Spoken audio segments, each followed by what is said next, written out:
Hello everyone, happy new year and जय श्री राम। तो आज का जो क्वेश्चन है ये किसी बच्चे के डाउट वाले क्वेश्चंस हैं, तो ये उन्हीं डाउट क्वेश्चन को मैं सॉल्व कर रहा हूँ।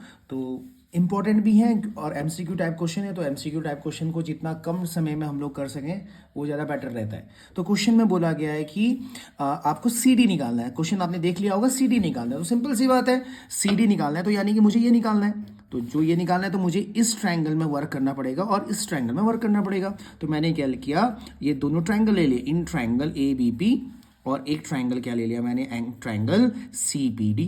काफी सिंपल सा है, इसको सिमिलर प्रूव कर देते हैं। सबसे पहले तो ये एंगल वन, ये एंगल टू आपस में क्या हो जाएंगे, इक्वल।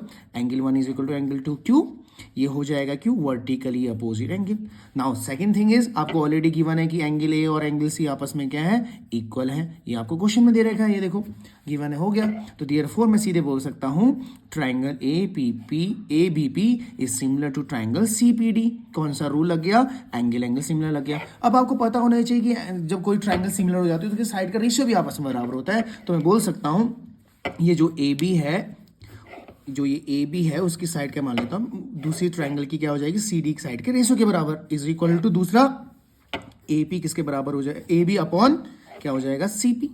अब देखो ए बी आपको दे रखा है 6, सी डी आपको निकालना है, और ए पी आपको दे रखा है 12, सी पी आपको कितना दे रखा है, सी पी आपको बोल रखा है 4।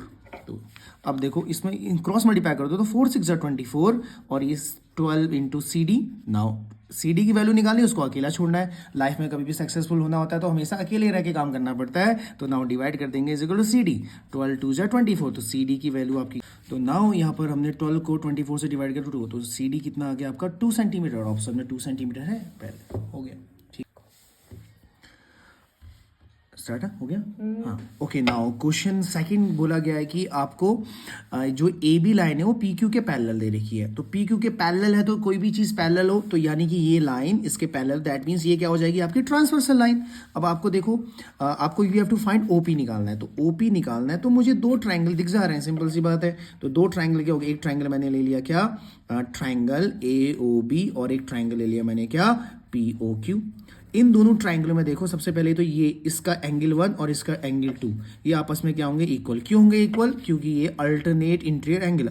अल्टरनेट इंटीरियर एंगल क्या होता है, जब दो लाइंस पैरेलल होती हैं तो ये एक हो जाती है ट्रांसवर्सल लाइन। तो यानी कि ये एंगल और ये एंगल आपस में क्या हो जाएंगे, इक्वल। और दूसरी चीज, इसका एंगल 3 और इसका एंगल 4, ये एंगल 3 और एंगल 4 भी बराबर हो जाएंगे। क्यों, क्योंकि ये क्या बना रहे हैं, वर्टिकली अपोजिट एंगल। अब तो किसी ट्राइंगल को सिमिलर करने के लिए दो ही चीज चाहिए होती है। तो A O B similar to P O Q, कौन सा रूल, एंगल सिमिलैरिटी से ये हो गया।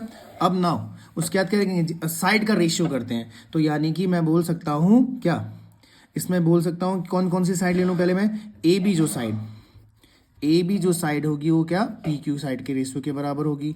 अगला जो ये ओ पी साइड होगी, ओ बी किसके रेशियो के बराबर, ओ पी के बराबर। तो ए बी आपको दे रखा है 6, पी क्यू दे रखा है आपको कितना, पी क्यू दे रखा है आपको 2, ओ बी कितना बोल रखा है आपको, ओ बी बोल रखा है आपको 3। You have to find the value of O P. Now cross multiply करो तो 6 इंटू ओ पी और ये 3 into 2। Now 6 into O P, 3 2 जा 6। Now O P is equal to कितना आ जाएगा, 6 डिवाइडेड बाई 6, दैट मीन्स 1। तो यानी कि ओ पी की वैल्यू सीधे क्या होगी, 1। ऑप्शन